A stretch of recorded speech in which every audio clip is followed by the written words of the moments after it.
الرحمن علم القرآن خلق الإنسان علمه البيان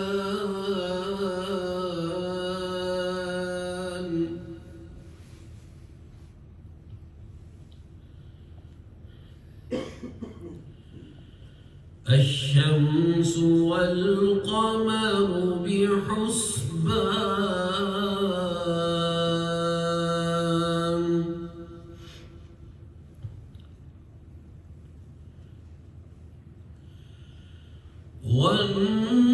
والنجم والشجر يسجدان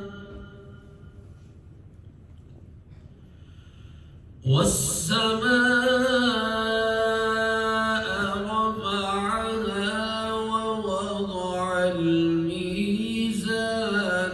ألا تطغوا في الميزان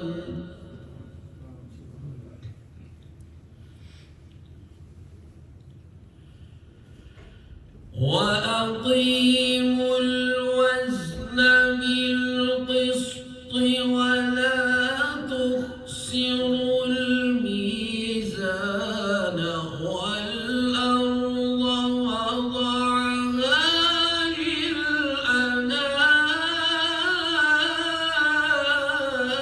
للأنام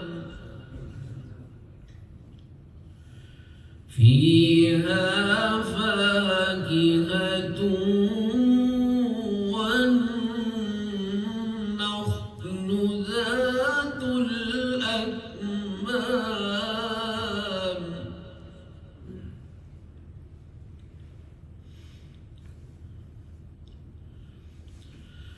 والحب ذو العصف والريحان فبأي آلاء ربكما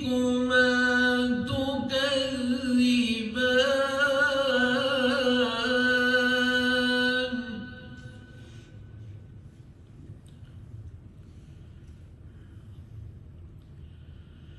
خلق الإنسان من صلصال كالفخار وخلق الجن من مارج من نار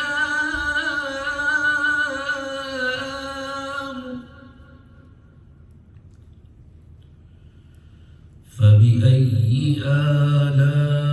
آلاء ربكما تكذبان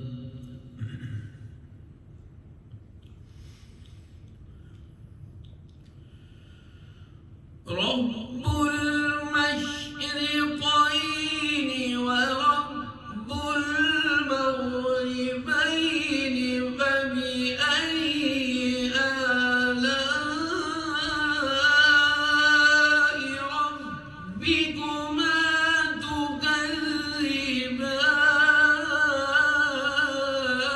تكذبان